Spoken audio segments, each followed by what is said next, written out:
Just as 2026 kicked off, the US launched a bold military operation in Venezuela, storming in and grabbing President Nicolas Maduro along with his wife Celia Flores right from their bedroom in Caracas. They were whisked away to America and thrown behind bars on heavy federal charges. One country invading another and snatching its leader like that, it hit the world like a thunderbolt, and everyone started asking the same thing: why?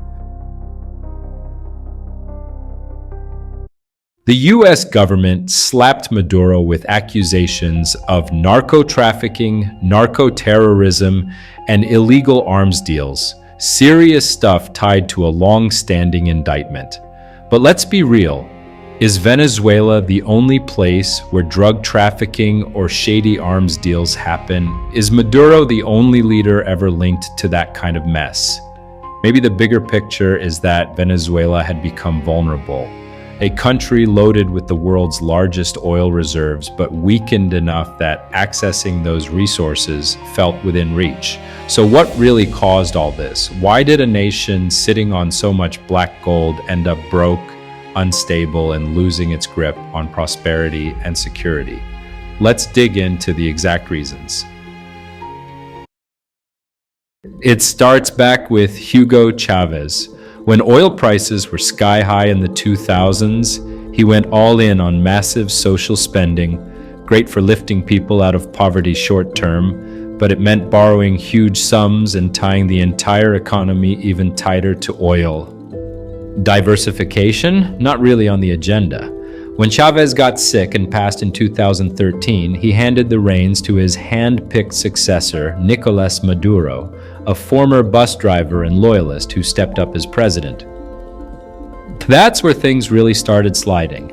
Maduro inherited a system addicted to oil revenue, but global prices tanked hard in 2014. Instead of adapting, cutting spending, reforming the currency, or opening up other sectors, he doubled down on the old playbook: strict price controls that killed production incentives, nationalizing more industries, which scared off investment, and printing money like crazy to cover deficits.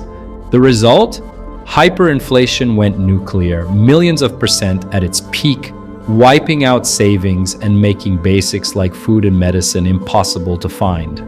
Oil production, once over 3 million barrels a day, cratered under mismanagement, corruption, and lack of maintenance at PDVSA, the state oil giant. Sanctions later piled on, but the core damage was already done: an economy with zero buffers, no real private sector growth, and heavy reliance on imports that dried up when dollars vanished. Then came the political breaking point. After the 2018 elections, Maduro stayed in power despite strong accusations of election fraud. Many countries stopped recognizing his government. Inside the country, people lost trust. Instead of talking with the opposition, the government pushed harder and silenced it. The consequences came fast. Investors pulled their money out. Millions of people left the country. Skilled workers, engineers, doctors, the people a country needs, were gone. And once stability is lost, economic growth disappears with it. By the time the United States stepped in directly, Venezuela was already empty from the inside. The economy had collapsed long before. This collapse didn't just make people poor, it weakened the state itself. A weak economy cannot protect a country. That's when intervention becomes possible. Venezuela had oil, a lot of it, but oil alone doesn't guarantee power. Control does. As the crisis deepened, Venezuela was hit with sanctions, financial bans, and trade restrictions. Access to global markets was cut. Payments were blocked. Even countries willing to buy Venezuelan oil struggled to move money or ensure shipments.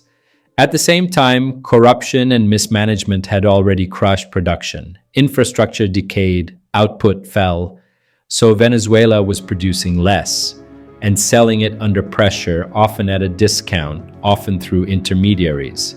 The oil was there, but Venezuela no longer decided its fate.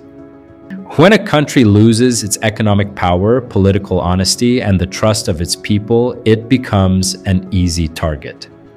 The USA invasion in Venezuela didn't happen overnight. Years of deep corruption, fixed elections, and the unfair use of national wealth weakened the country from the inside.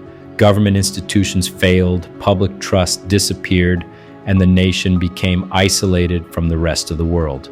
The United States did not miss this opportunity and took steps to seize Venezuela's wealth and turn it into its colony.